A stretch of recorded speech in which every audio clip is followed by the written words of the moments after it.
خلیفہ ولید بن عبد الملک کی وفات کے بعد جب سلیمان بن عبد الملک حاکم ہوا تو اسے موسیٰ و طارق کی حکم عدولی کا خیال آ گیا۔ اس نے فاتحین اندلس و افریقہ کو دربار میں طلب کیا اور اس کی تحقیر و تذلیل کی۔ اس نے موسیٰ کو کئی گھنٹے کھڑا رکھا جس سے وہ غش کھا کر گر پڑا، پھر مال غنیمت میں ہرد برد کرنے کا الزام لگا کر کئی لاکھ تاوان لگا کر اسے جانے دیا۔ اتنی زیادہ رقم کے لیے موسیٰ کو سرداران عرب کے سامنے ہاتھ پھیلانے پڑے۔ سلیمان نے موسیٰ کے بیٹے عبدالعزیز جو والی افریقہ تھا کو قتل کروا کے اس کا سر موسیٰ کے سامنے پیش کیا۔ آخر اسی تباہ حالی میں اس کا انتقال ہو گیا۔ اس کے بعد طارق بن زیاد کی باری آئی۔ چونکہ وہ موسیٰ کے زیر اثر تھا، اس طرح کسی بڑے عطاب سے تو بچ گیا۔ شومئی قسمت طارق کے متعلق سلیمان نے مفیس سے مشورہ طلب کیا جو اندلس میں طارق کا نائب رہ چکا تھا اور کسی معاملے میں اس سے بدظن ہو کر دمشق چلا آیا تھا۔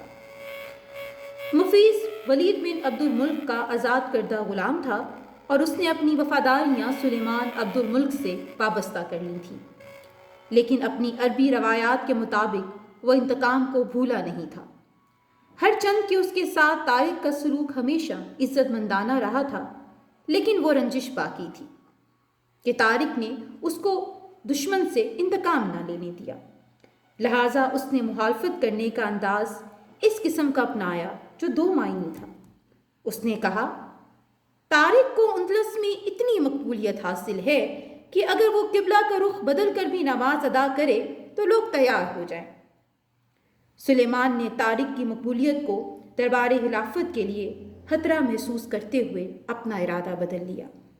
اس کے ذہن میں یہ خیال آ گیا، ممکن ہے اندلس کا والی مقرر کرنے کے بعد اس دور دراز علاقے میں طارق اپنے آقا موسیٰ کا انتقام لینے کے لیے بغاوت نہ کر دے۔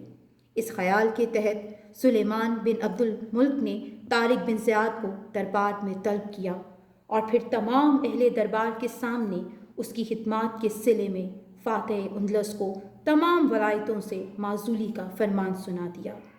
12,000 مجاہدین کی جماعت کے ساتھ 1,00,000 دشمن فوج کو شکست دینے والا سپہ سالار اپنوں کے ہاتھوں شکست کھا کر جب دربار خلافت سے رخصت ہوا تو تمام سردار کی آنکھوں میں آنسو آ گئے۔ محلات کی در و دیوار اپنی خاموش زبان سے احتجاج کرتی رہ گئی۔ اس نے کسی قسم کی محبت سے کام نہ لیا اور نہ ہی کسی لالچ کے لیے کسی سفارش کا سہارا لیا۔ اس نے خلیفہ سلیمان بن عبد الملک کو جھک کر سلام کیا اور لبوں پر سوگوار تبسم سجائے نہایت نرم آواز میں کہا، شکریہ شکریہ امیر المومنین، مجھے خوشی ہے کہ غلام جب تک آقا کی ماتحتی میں رہا اپنے فرض سے کبھی غافل نہ رہا اور اپنی آدھی زندگی ملت اسلامیہ اور دربار خلافت کی خدمت میں گزار دی۔